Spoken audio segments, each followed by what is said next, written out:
দেখো আজকে আমরা ক্লাস 5 এর একটি অঙ্ক প্রশ্নপত্রের সমাধান করব। দুটি বিন্দু দিয়ে কতগুলি সরলরেখা আঁকা যায়? দুটি বিন্দু দিয়ে একটি সরলরেখা আঁকা যায়। কোণ অনুযায়ী ত্রিভুজ কত প্রকারের হয়? কোণ অনুযায়ী ত্রিভুজ 3 প্রকারের হয়। আমরা জানি অর্ধবৃত্ত বলতে কি বুঝো? অর্ধবৃত্ত হলো বিন্দুগুলির, এই যে আমরা লিখে রেখেছি, বিন্দুগুলির একটি একমাত্রিক অবস্থান। অর্ধবৃত্ত হলো বিন্দুগুলির একটি একমাত্রিক অবস্থান যা একটি অর্ধবৃত্ত গঠন করে। তারপরে দেখো সমবাহু ত্রিভুজের প্রতিটি কোণের মান কত ডিগ্রি? সমবাহু ত্রিভুজের প্রতিটি কোণের মান হবে 60 ডিগ্রি। সমকোণী ত্রিভুজের বৃহত্তম বাহুর নাম কি? অতির্ভুজ। 7 টাকা সমান কত পয়সা? 7 টাকা সমান 700 পয়সা।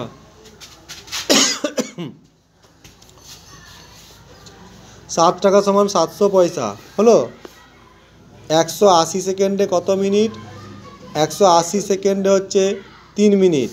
আয়তঘনের প্রতিটি তল কি? না, আয়তঘনের প্রতিটি তল হলো ঘনক। আয়তঘনের প্রতিটি তল হলো সমতল। লুডুর ছক্কার আকৃতি কেমন? লুডুর ছক্কার আকৃতি হবে ঘনকের আকৃতি। সমকোণ সমান 90 ডিগ্রি হবে। রেখা দু রকমের, সরলরেখা ও বক্ররেখা। যেসব বস্তু কিছুটা জায়গা দখল করে তাদের বলে ঘনবস্তু। এই ড্যাশটাই ঘনবস্তু লিখতে হবে।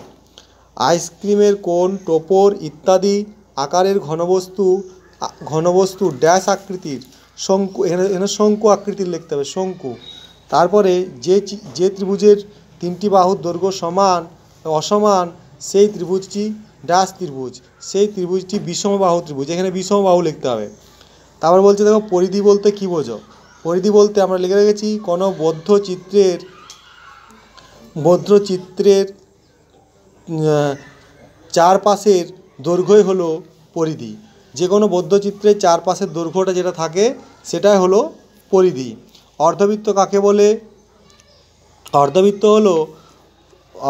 হলো বিন্দুগুলির একটির একমাত্রিক অবস্থান যা একটা অর্ধবৃত্তকে গঠন করে, যেগুলো যোগ করলে একটি অর্ধবৃত্ত গঠন হবে। চাঁদা বলতে কী বোঝো? চাঁদা হলো একটি জ্যামিতিক যন্ত্র বা টুল যা দিয়ে